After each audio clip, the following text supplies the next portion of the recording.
This is a production of KMmedia.pro.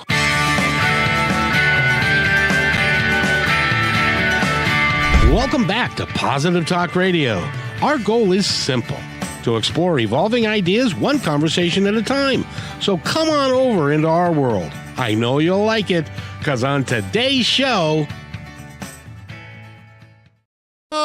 we've got some stuff going on.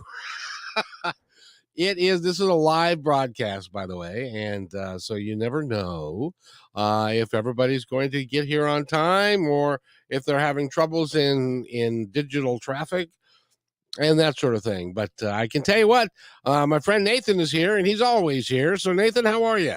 I am doing great, Kevin. Looks like nice and pretty good traffic out here. I got a little bit early into the studio today. I was surprised. Oh, wow. So now you start at what, noon? You start at this time? Yes. Ah, very good, because you're out until the wee hours of the morning. Oh, yeah. Pretty much working, until midnight the night before. Oh. As well. Yeah, so it's you know, I got to tell you, what you do is, because Eric has been here forever, and and Benny's been here forever. They've like 18 or 19 years between each of them, or 20 for Derek, or for Eric. And so you get the third schedule, as it were. Yes. I mean, I come all over the place. That just tends to be how it is in the radio business. One day I'm working the evening, and then like today I'm working the afternoon. And then we got the weekends coming up, and that's both morning and afternoon. Now, because our guest, I got to tell you just real quick, I had a guest last Wednesday. Her name is Danielle. And we talked about the Middle Ages, and it was very informative, and Eric even commented on it. So if our guest doesn't happen to arrive, last Wednesday's show, I know it'll take you a couple of moments to load that up and all that kind of stuff, but in the meantime, have you had a chance? Well, look for it and see, because it was an informative show, and she was very, very good about talking about the Middle Ages and some of the misnomers that we have, and about all the things that we think happened then and did not really happen then. And she has got a doctorate in history and all of that. So she's very, very talented at that. And Eric told me, I've got this from Eric himself, that if we have a guest not show, and I'm therefore, if the guest doesn't arrive, I am woefully unprepared to participate. So if that happens, and we may have he is in, by the way, just out of curiosity, Dallas is two hours ahead of us, aren't they? Dallas, I think Texas is on Central Time. I think pretty they are close to that border of Mountain and Central. So he's supposed to be here at noon, and well, he's not here. So I just stay with this for a couple of seconds, folks, because this show that we are going to rerun. Did you find it, by the way? What's the name of the guests that you were talking about? Oh, this is not the Passionistas, pop culture Passionistas. It doesn't sound right. Wednesday before. Wednesday before. Okay. See, that's the thing. You ever get confused with people when they say like the next or this? Like, turn right at the next traffic light. To some people, the next traffic light is the immediate one coming up, and then to some it means the one after that one. Do you ever get confused with that? I do. Well, you know me, I get confused anyway. But yes, I get confused with that, and all the time. And let's see. Oh, Danielle Sabisky, and it was on a Monday the 20th. Okay. Monday the 20th.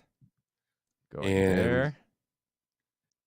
And so what we'll do, ladies and gentlemen, is we will play that hopefully most of it in its entirety. And Nathan is really good at making magic, so that we can get that done. And then we will have a really good time. Oh, wait a minute. He says he's on the StreamYard link now.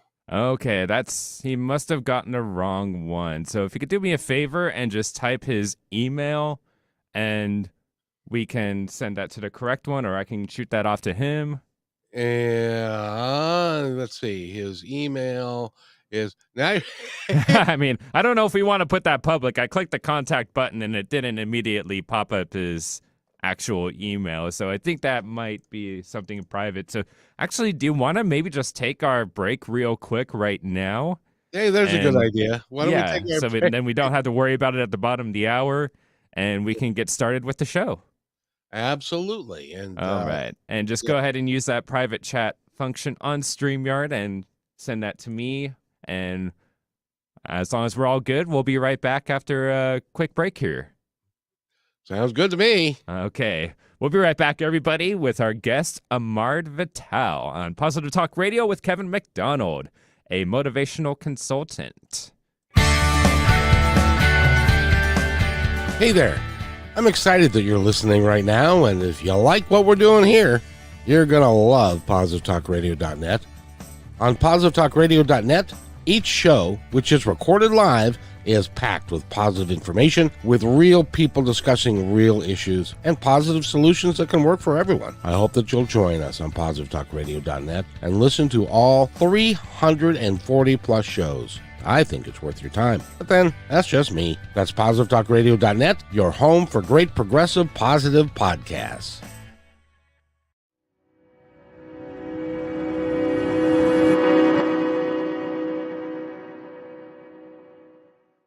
When you want to say more than words communicate, you can with flowers. Your custom boutique floral studio in Bothell, Washington is anaturaldesign.com, connecting you to nature through the language of flowers. Where your people are is where our flowers are beautiful. Your success is our goal. anaturaldesign.com at your fingertips today.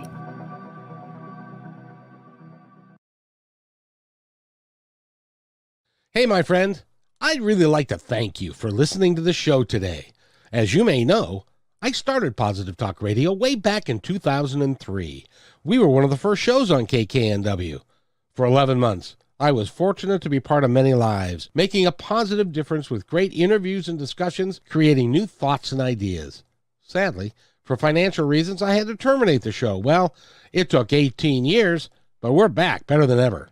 And not only on KKNW Monday, Wednesdays, and Fridays, but also podcasting with several inspiring channels with the same driving passion as the original. Please visit kmmedia.pro for complete information about all of these shows. In addition, if you feel called to keep positive programming on the air, you can join us by sponsoring the show and aligning yourself with our mission, which is nothing short of saving the planet and each other.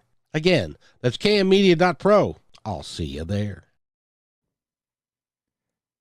All right, we are back on Positive Talk Radio, and Kevin McDonald and I, just for now, still working on getting our wonderful guest, Ahmard Vital, into the room here, but he did say he is responding, and we will be getting him shortly, as long as we get that link over to him properly. Now that we know that he's a coming, he is a motivational consultant, an international speaker, and an author. He has I believe it's 4 books out. He also works with young developing athletes to help them achieve the best that they can be. And he starts with not just the physical gifts, but also the mental side of it and putting that together. So that's who he is. He's really is a talented man, and he's pretty well known. So that's why it's important that we hey, look at that. It's he's still setting up, so we'll give him a chance to set up. Are you Ahmard, are you all set up? Let's go. All right. Like a true athlete. Exactly. Ahmard, this is Nathan. Nathan is our board operator today. Pleased to meet you, Ahmard. Welcome to Positive Talk Radio. Thank you all for having me on. It's great to have you here, sir. So we were just doing your bio just a little bit, but I would like you to spend a little bit of time talking a little bit more about yourself and where you came from and how you are impacting a lot of people's lives, athletes and non-athletes as well. Oh well, I mean, the I guess the backstory, if you want to take it all the way back to the foundation of things, I've been writing my whole life. You could say from the time I learned how to walk, I had a pen in my hand much after that.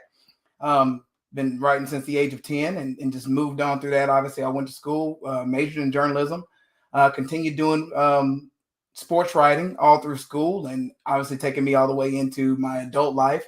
Worked in my first community newspaper fresh out of college, making $10 an hour, $17,700 a year. I don't know how that works in Seattle. In Texas, it'll get you only so far. But my dad told me to take that job and keep it and keep it moving. And obviously I jumped into the Fox Sports Southwest, the scout.com and the rivals, and just sort of came from there and wrote my first book. And they said the way you sell your first book is to speak. So I turned into a speaker. And I mean, I guess you could say the rest is just history, since we can just kind of get through that part of it from the background. But I mean, I love what I do, and I enjoy being able to empower people through my writing and my speaking. Now, you do a lot with the Athletic Youth of America, don't you? That is correct. That is correct. And how do you impact them? How do you help them? Most times I get a lot of those guys in, and I get them from high school coming to college, and college into the real world. Right now, I would say I'm working with a lot of guys who were trying out for the NFL. Maybe they had a couple of years in the NFL. And then, when they're done, and they're trying to find a way to position themselves into the real world. Because I mean, if you play, anybody who's played college and NFL ball know that when you come out of that, you're still young. You may be old in the sport, but you're young. And so I try to help them transition into regular life, whether it's a job, whether it's a career, whether it's starting a business.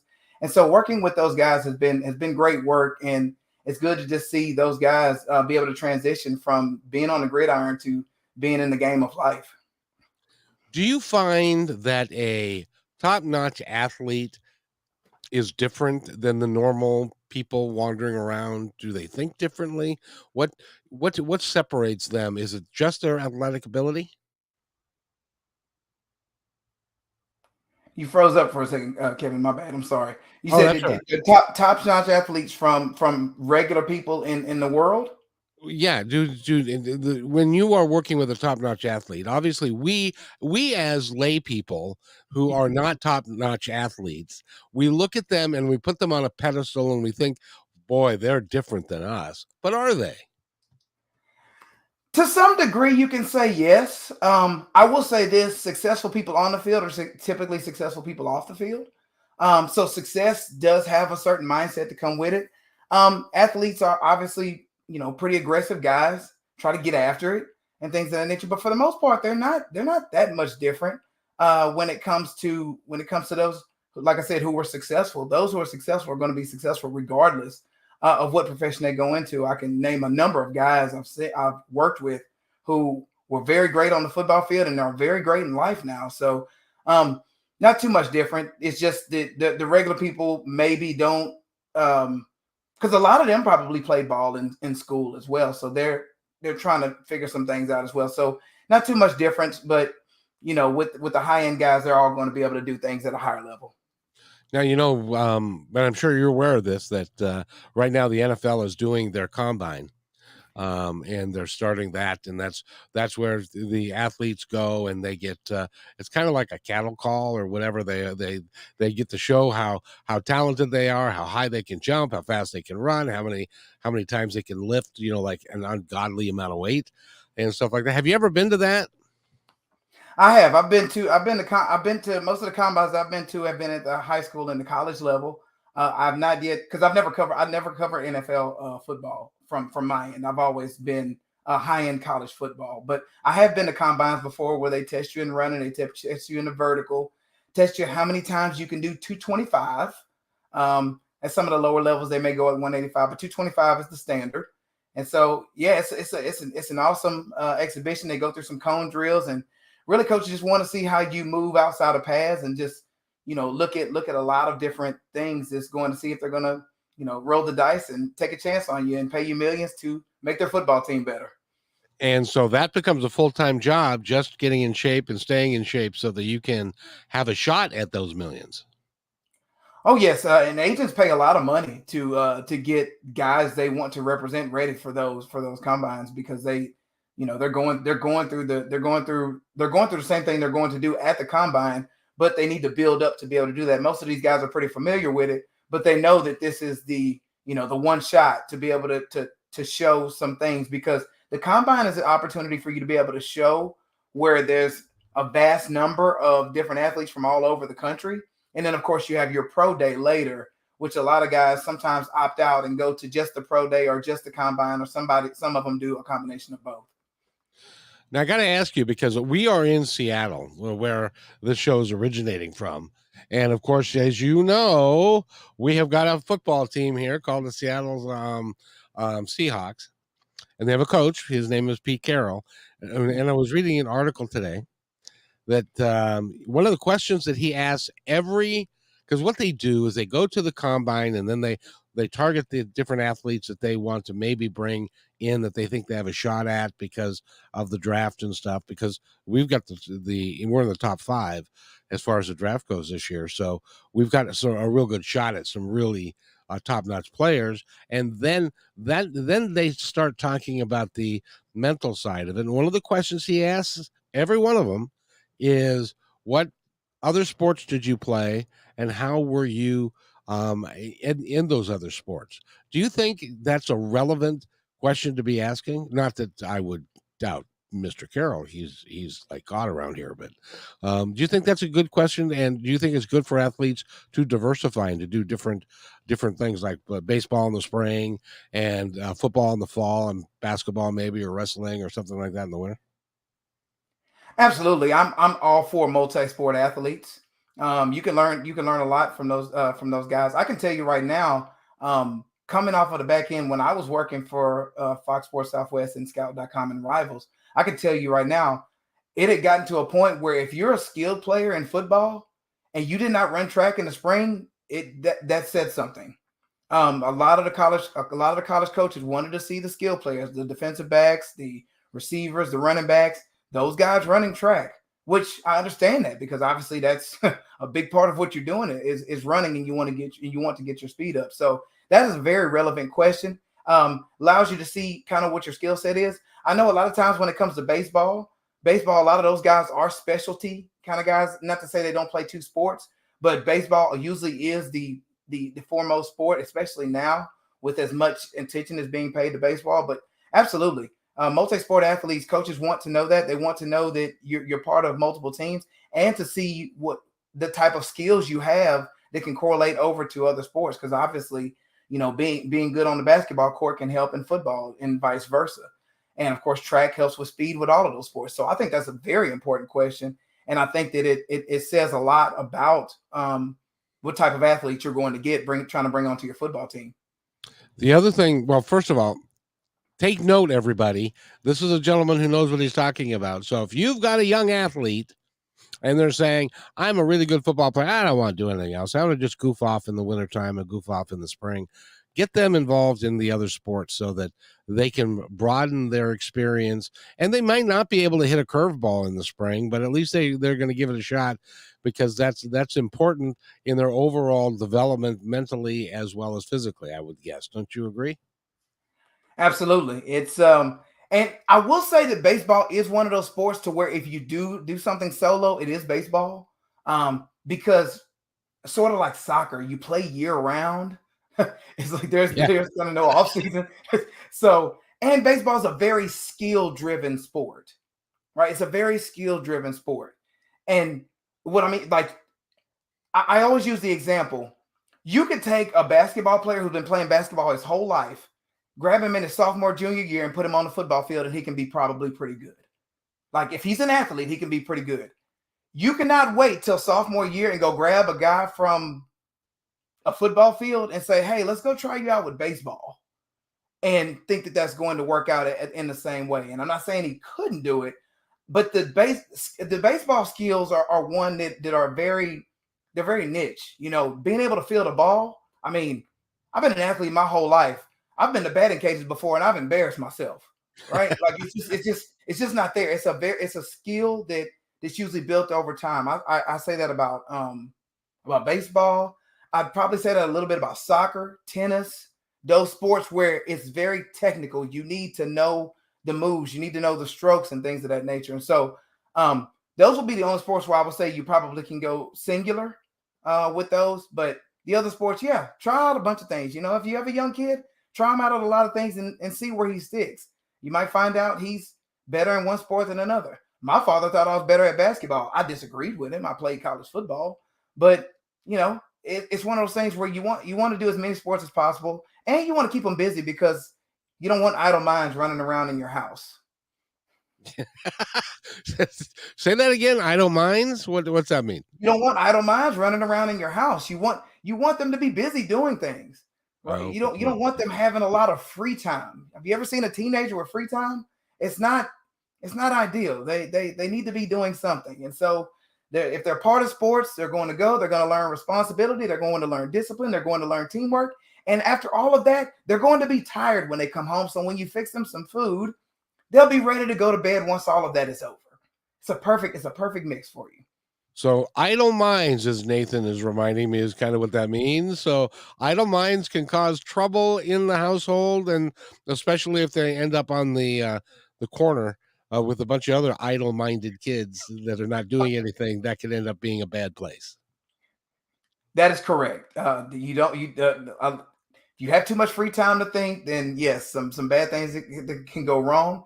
And if you meet up with other people who are idly minded, drifting, like you said, on the streets, then that could be a bad thing. Exactly. So the other thing that Pete Carroll does that I hadn't heard before is that he uses the term called grit. Are you familiar with the term grit? Yes, grit. The down home, just the grit. The He grit. wants his team, and he wants every player on his team to have experienced adversity when they were younger and got through it. And he attributes that to having a gritty personality, being able to exercise and to really dig deep into and to make it work. And he actually believes that grit. Some people would say that grit is something you're born with, and he'll tell you no, that that's a learned behavior, that if you want to have grit, you can, but you're going to have to be tough, and you're going to have to not give up, and you're going to have to and you have to work through adversity. But you know that this is the transition that we get to make into everybody else, because everybody else we're all in the same boat. If you're willing to quit and you don't have, if you're willing to stop, then you're not going to be successful. Well, when you talk about grit, yeah, I mean, unless you were just born into like a really rough situation, like your parents were both felons or something like that, you may have gotten grit early on because you probably have lived a pretty rough life. You probably been in and out of foster homes, and that sort of develops. Hopefully, the grit can be used in a way that's going to be productive, but we know that sometimes the numbers and the statistics show that goes in another direction. But grit is something that needs to be, and the reason why I think that he probably brings that up now is because it really needs to be reintroduced. We have a lot of leagues out there. We have a lot of, it's okay, and patting you on the back for, losing or not taking score. That's a real issue. Because the only way you can understand grit and get down to the nitty gritty of a situation is you got to take some losses. You have to get your teeth kicked in. Like you said, he's talking about adversity. You don't develop mental toughness. You don't develop grit. You don't develop the let's do this again. The delayed gratification that comes from losses. That comes from taking some losses. Getting beat up in the quest of doing what you're trying to do. Like I said, you talk about these participation trophies, these, everybody's a winner. No, you're not. No, somebody needs to go home a loser. And that's what we need. We need more of that in society because, it's this idea that you try to buffer people from losses when in actuality you're hindering their growth. And so what he doesn't want is he doesn't want that spoon-fed, I got a trophy my whole life, I've been living this silver spoon type of situation, because he knows that, in the fourth quarter, when no timeouts left and you got to drive the length of the field, do you have the mental toughness to be able to get us through and bring us to a win? If you don't have the grit, if you don't have the resilience, hey man, you're not going to last long. You're probably not going to last that long in the league anyway. And luckily enough, you got through college, but you probably won't make it through the NFL if you don't have a lot of that, the mentality to be able to push through when everything is against you. You know, I know exactly what you're talking about because I had two boys. They participated in flag football and baseball and all they had more trophies. They never won anything. Their teams never came in first, but they had more trophies. They had big boxes of trophies of because every sport they played, every time they played, they got a trophy. And you're right, it was a participation trophy, but they never knew what it was like to actually win a championship.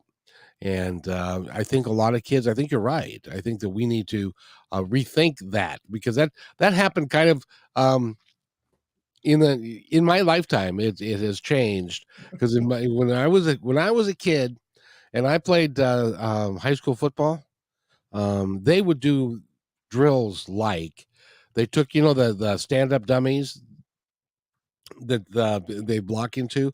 They would make a circle. They would make a square out of those stand-up dummies, and then they would point to somebody and say, "Get in the square," and then they would point to another guy and say, "Get in the square." Last one out wins. No rules. So basically, it turned into a fist fight to get the person out. Now you were wearing helmets and stuff, so you weren't going to get really hurt. But the concept was you got to be tougher than the other guy. You got to be ready to go and to not quit. And so that's how they did it back then. And then somewhere along the line, people said, "Oh, that's mean. That's hard on the children. We're not going to do that anymore." I think maybe someplace in the middle would be a good place to be. What do you think?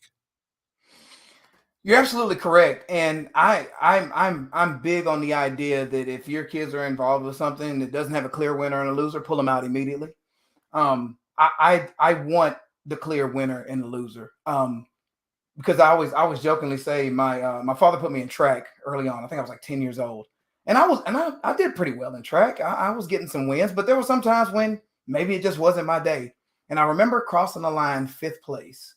And I was distraught. I mean, first, second, and third gets medals, and you get like this little like fold over ribbon. It's just like, it's almost like better to just not have anything and give me this, flimsy little ribbon that I came home with. And I was upset. And I was like, I'm just bawling in the back. And I remember sitting in the back seat of the car. We're going home. And like my mother was in the passenger seat and she wanted to talk to me. And my dad just gave her that look like, let him soak all of that loss. Let him soak all of those thoughts together, because that means that when I go back into practice, when I go back into the lab, when I go back into the weight room, when I go back into where I train, I'm going to be thinking about the fact that I don't like the feeling of crossing the line 5th place when the tape is already on the ground. So I'm going to do what it takes to be able to be better, be stronger, be wiser, and just be overall better. So when you say you have a box that's full of trophies, yet you never won anything, what does that create? It creates a sense of entitlement. It creates a sense of, this is the people who just want raises for showing up to work, right? Not because they're producing more for the company, not because the company's making more money because of their efforts, but because I'm existing and I'm here. I'm present. Man, that's not what gets it done. And that's why we have a class of youngsters who are just mentally weak with any type of adversity coming to them. And they're just like, they can't take much of anything. And it's sad. And so we do need to get back to that.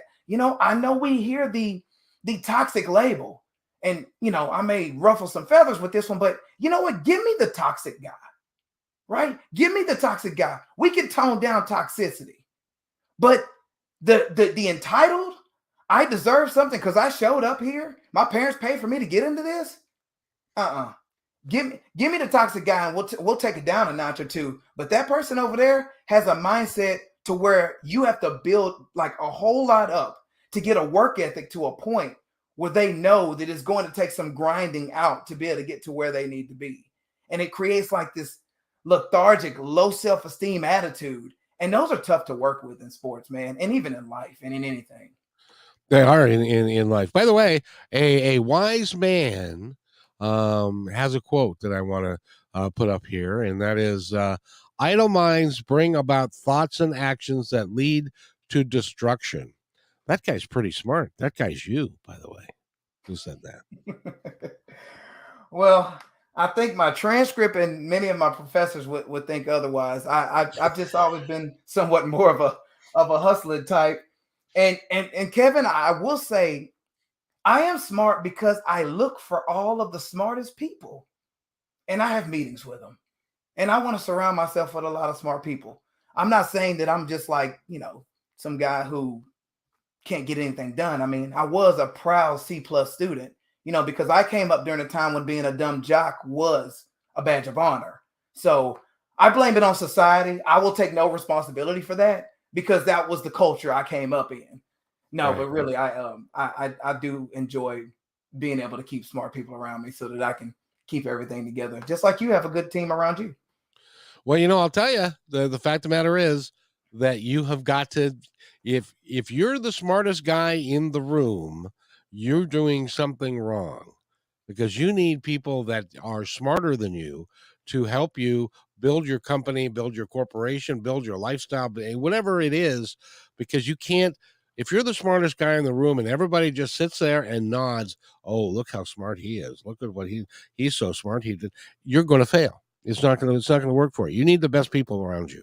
And there's lots and lots of folks have said that in the past, but a lot of people don't want to do that because it's uncomfortable when somebody calls you out on your stuff when they're smarter than you.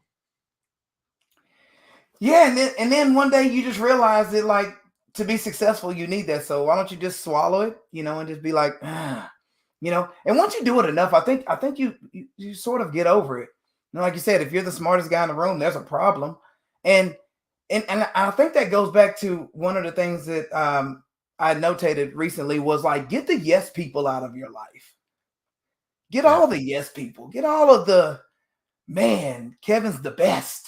Like, get those people where, like, that's all they tell you is how awesome you are. Like, you will you will never grow, you will never achieve anything if you just keep a bunch of yes people around you. It's that's toxic. Keeping yes people around you is toxic. People who only see all of your good and patting you on the back, and every idea you come up, man, that's the greatest idea. Maybe it wasn't. It probably wasn't.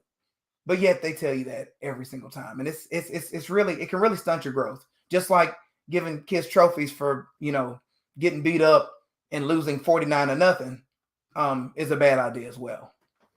Exactly. By the way, my executive assistant and consultant, whatever you want to call her, is wherever she's listening to this, is pumping her fist into the sky saying, "You go, Ahmard, because you're right." Because she does not give me a pass, even though it's my show and my name's on it and all that kind of stuff. She's like, you could have done this better. You could have done this better. And because nobody's perfect, and she is not going to. She wants me to be better. And those are I had a little league coach that and I was 12 years old, and he was doing infield, and he and one of the players kept on muffing the ball, and the coach was yelling at him, "You got to keep your hands down, you got to keep your legs apart, you got to," and the kid started to cry, and the coach stopped everybody and said, "Look, when I stop yelling at you is when you need to be concerned, because that means I've given up on you. As long as I keep going and I'm not going to give up on you, I may have to yell at you to get you to do what you need to do, but I haven't given up. When I stop talking to you and stop yelling at you, I've given up, and then it's all over." That to me was a very important moment in my life. That was, and that's the reason why you're on Positive Talk Radio with a group of people around you who are awesome. Because you do, that is the thing. The player who's getting rode, like, just, man, it's just like he can do nothing right. Now they always say, well, there's a limit to that. And it's like, well, maybe, but a lot of times those people who got rode really hard are extremely successful now.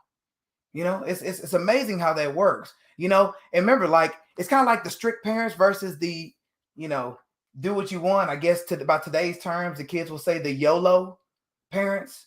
Do what you want parents. Because my dad didn't give me no leeway. For goodness sakes, like he would just wake me up at 7 o'clock on a Saturday morning when I was a kid for no other reason other than I pay the bills here. Get up and do something.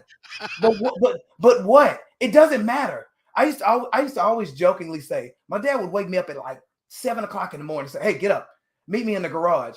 And I used to say, I think every step he's thinking about what needs to be done in the garage, yet he has no clue. It's just the idea that a child is not going to be laying up in his house and not contributing anything on a daily basis.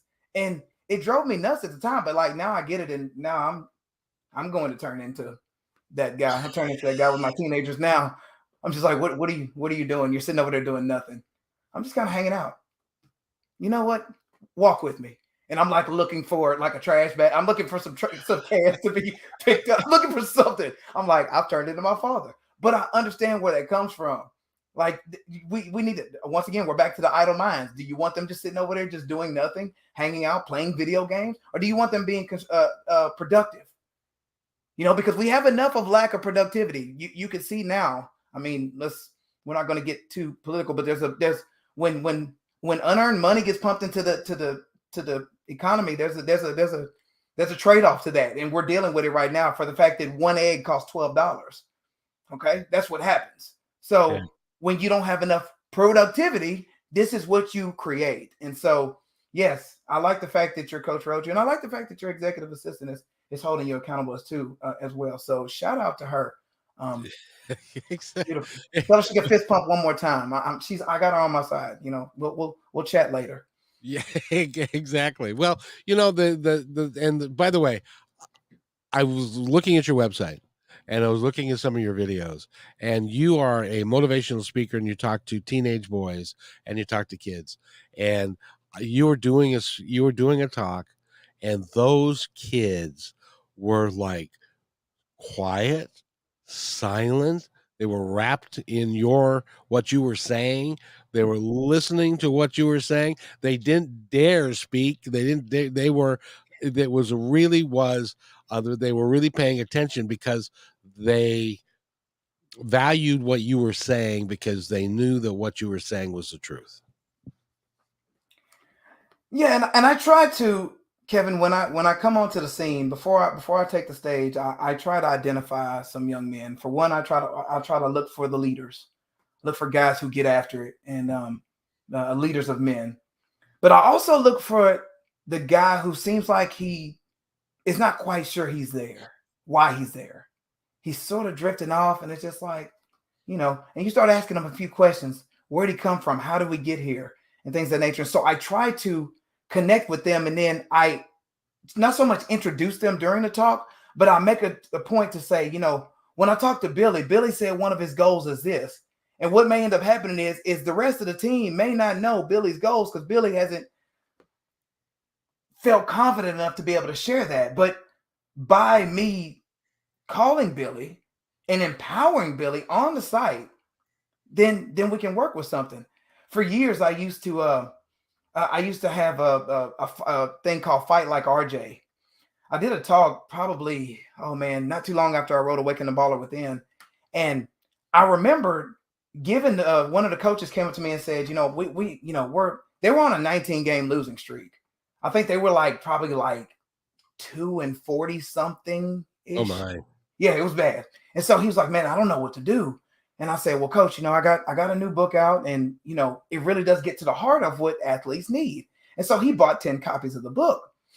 And I remember 2 weeks later, he called me and he's like, hey, we got a kid down here who's bought in, and he's out here empowering all of the team.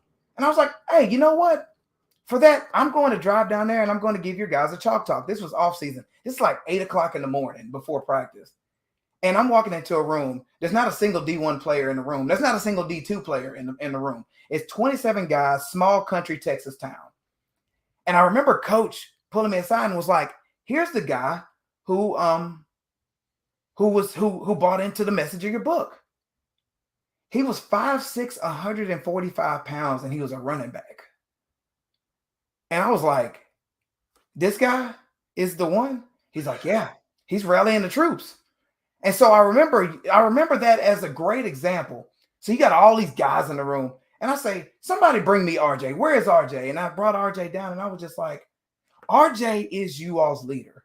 This guy, so mind you, like I'm bigger than RJ by like, a bunch. And I'm like, RJ is going to be the guy. So I could see RJ getting into these old linemen's face or whatever. I mean, he's down there and he's pointing up at them and he's getting after it. And so then I was just like, I said the fight like RJ became a thing that I was doing in all of my chalk talks. And so what I would do is I would go to a school and I would ask for a roster and I'd find the smallest guy on every roster and I'd bring him to the front of the room and say, hey, where's Danny? Where's Danny? Danny, come on down. And, they're giving a high five to Danny. It's like, all right, Danny is you all's guy. I want you all to listen to Danny. If anything happens to Danny, I will come out here and I will handle all of you personally. You take care of Danny because Danny is going to lead this team into a new promised land. And so that became a thing with that. And so just looking at the idea that a guy of that stature ended up transforming a team. That next year, they won 3 football games. The year after that, they won 5. Coach texts me 3 years later, 2 or 3 years later, they had made the playoffs. And then the following year won a playoff game. So you went from having a 19-game losing streak to making the playoffs within 3 years. You say, well, how do you get there? It's because of the mindset, right? The smallest guy in the room decided to buy in. And so when you say those guys were attentive, it's like I try to bring a level of confidence into the room where sometimes it's down. Sometimes you go into some locker rooms. It's like the Trail of Tears 9/11. The shuttle Columbia, it's just dismal, right? And so you have to find whatever the spark is. And sometimes you go into some places where there's not many sparks, but you start digging around and there's one person with a match. I find the one person with a match and I go get a whole bunch of gasoline and I throw it on him and I throw him in the middle of his team. That's why you'll see a lot of those guys sort of leaning in because, and plus they look at me as I'm a guy and I'm like, he's a jock like we are. Right? Like, I'm not some intellectual. I mean, I wear a suit sometimes, but, I'll pull the suit off and be like, hey, man, I'll get in the mud with you. We'll go and get in the like doing that sometimes, getting to a school early and going in there and clacking some weights with the guys. All of those things is what brings things together for me to be able to gain the attention of young men. And plus they know that when I walk into the room, I love them. I love them at a time when society doesn't seem to care as much about young men as they did back when you and I were coming up, right? They kind of look at us as disposable these days. And I'm just not here for that, Kevin. Wanting guys to, get in touch with their soft side, want them to not, value competition and winning, don't want us fighting anymore. Why not? We're warriors, right? We're called to provide and protect. Well, it's going to take some competition to get there. And you can't do it with, passive, entitled men. So I'm the guy who wants to come in and like, hey, man, I want all you guys to stand up and go make some moves. Be strong. Go out there. Wrestle each other all the way to the ground and then do it again. Because I want them to have a competitive spirit about themselves. I don't want them sitting back and being lax. I want them to go out there and conquer the world. The young men of today are going to be the ones building our country going forward. So yes, I'm going to lean in. Yes, I'm going to get onto you. Yes, I'm going to expect more from you because that's what we need today. We don't need any more of this other stuff. This other stuff isn't working and we see the results of that right now.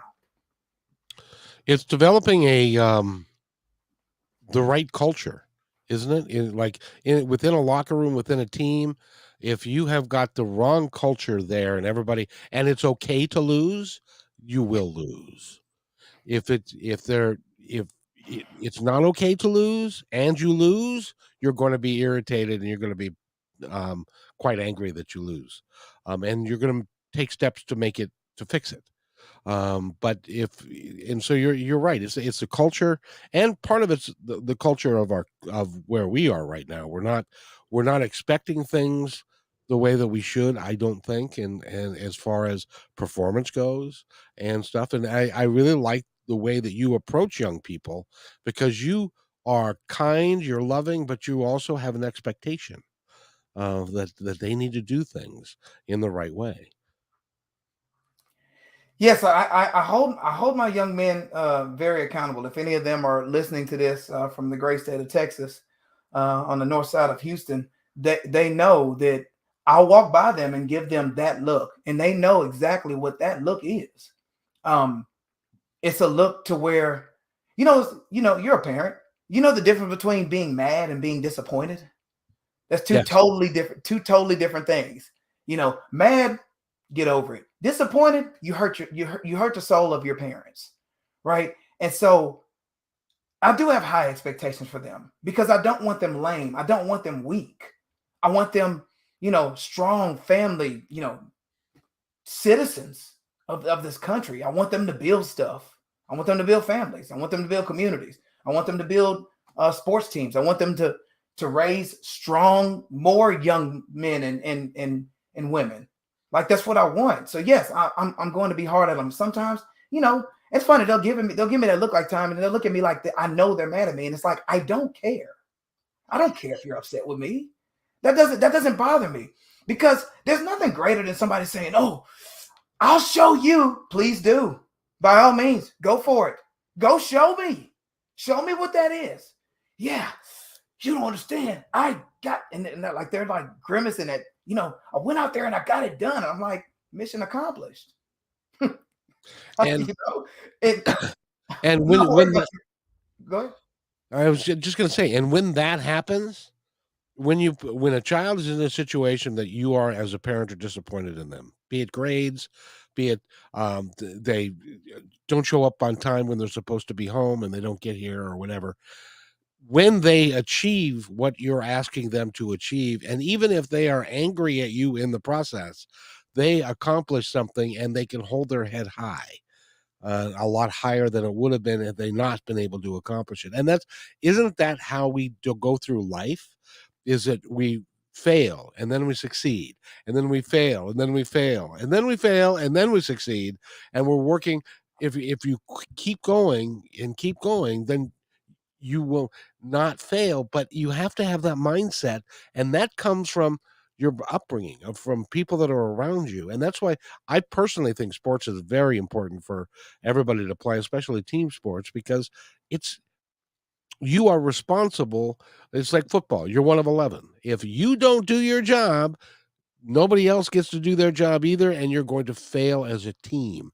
And nobody wants to be the one who fails. So everybody works a little bit harder, and it becomes a really important thing for everybody. And then when you win, it's so sweet. It is so cool. You're right, and I like how you went with the team sports, and I'll double down on that. I think team sports are important because accountability, like you said, you don't take care of your job. Um, you know, I have my guys look at the guy next to them and say, look at your brother and tell him that you won't fail him, that you'll be there for him. You'll take care of your job to make sure that he can take care of his, and if everyone has that accountability factor, then boom, we have somewhere. But I also, in addition to doing a team sport, especially in the early years, I like young men to do an individual sport as well. Track, wrestling, tennis, swimming, something to where when you take that loss, there's no one to look at but you. Exactly. That it's a character building thing. Like when you're in a wrestling ring, there's no one else to blame. It's just you and another guy, mano a mano, and you come out winning or you come out with a loss. Those build a lot of character because it brings about a level of humility, because you have to respect, the guy who just pinned you. You got to respect the guy who just blew past you. You got to respect the person who's just got a better stroke, whether it's in the pool or on a tennis court. You have to respect that, and you have to humble yourself to the point where it's just like, that's all me, because you can't point at someone else. You're doing a long jump. You can't point at anyone else. It's only you. When you're in the pool and you jump in and you look up and you got fourth, there's no one else to look at. I mean, you could try blaming your coach. Good luck with that. The bottom line is that you need to take that in, internalize it, look at it, you know, take inventory of it and say, how did we get here? What do we need to do better? And then sometimes you might say, well, I could have did a little bit more practice time. I need to work on this a little bit more. But then sometimes, man, sometimes it's just not your day. Or sometimes that guy over there is just better than you. I remember when I was running summer track, and you guys might know who this is, but one of my teammates early on was a guy named David Boston. He played at Ohio State, and he played for the Dolphins for a little while. Huge guy. He was a couple of years older than me. And I remember every time he was at a track meet and we were in the same heat, I got second place. When he went to go play baseball, I won and got first place. And it was just like, it didn't matter how hard I trained.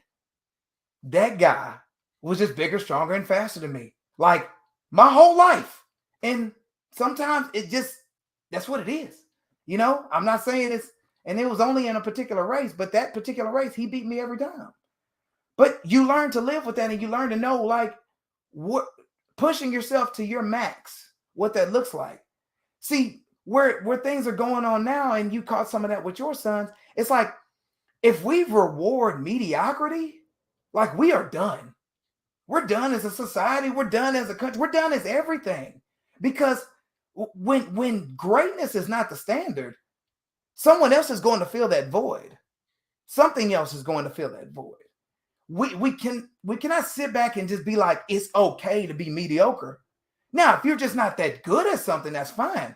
But when mediocre is the goal, or what I like to call the just good enough syndrome, that's a problem. Because I encourage all of my classes to max out your fitness level every time you come into class. Everybody's not moving at the same pace, but I want you exhausted when you get done here, because I want you to max out whatever level of fitness you are at. Take it all the way to the edge and leave here fulfilled, knowing that you did something that's going to better your life. And we've lost some of that. And I'm hoping and praying we bring it back sooner than later. With people like you, we will. It's an important aspect. By the way, we're talking with Ahmard Vital, and I really enjoy this conversation. That's why I needed to have you on KKNW, because you really are a very talented man. You've got 4 books out right now. Is that right? 3. You've got What Now and Awaken the Baller Within. That's a whole show all by itself, by the way.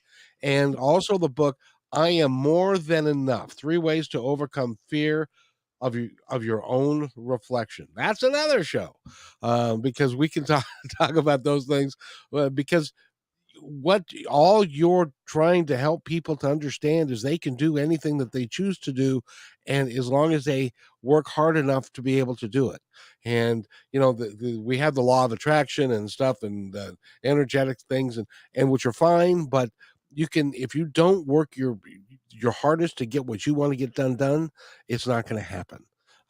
So always do your best, and tell your children to always do their best. That would be my advice. And we've just got 2 minutes left. I'm going to set myself aside, and I want you to tell our audience anything that you feel they need to know right now. I work with a lot of young adults, and I'm big in the ministry. I'm big in the service. I'm big in the gratitude. And I'll leave your audience with this. And it has nothing to do with most of what we've been talking about, yet it has everything to do with it. Live the best life you can, then give it all away. Live the best life you can, then give it all away. My father told me that before my teenage years, and for whatever reason, of all the things he said, that's one of the ones I remembered. Life is not meant to be lived alone. You need a community. And also, the greatest things that God has given you, you need to share it with others. We're here to serve one another. We're here to build one another. We're here to empower one another. We're here to love one another. If ever a time you get to where you think that this game of life is about you, think about giving something away. Yourself. your time, your resources, whatever that looks like for you. But I will leave you all with that. Just make sure that at the forefront of everything you do, it leads with service, humility, and gratitude. I think you can live a great and empowered life. And we can start turning the tides of the backwardness of this been going on in our country over the past 10 or 15 years. It's time to get back to being a service-oriented, loving group of people. And I'll leave them with that. I couldn't say that any better than that. And that's why you're here. Go to ahmardvital.com, find out all the information about him, buy his books for your kids. And it's awfully nice to have you here. Will you come back and visit me again? Absolutely, because we didn't even get a chance to talk about your Seahawks and bring that back. So that's a whole nother conversation. I'll need to do some research before I jump in and talk about your Seahawks, but we can definitely talk about the past. Absolutely. Plenty to dig through. So we got to go, and I want to tell everybody, please be kind to one another, because each other's all we've got. We'll see you Monday at 3.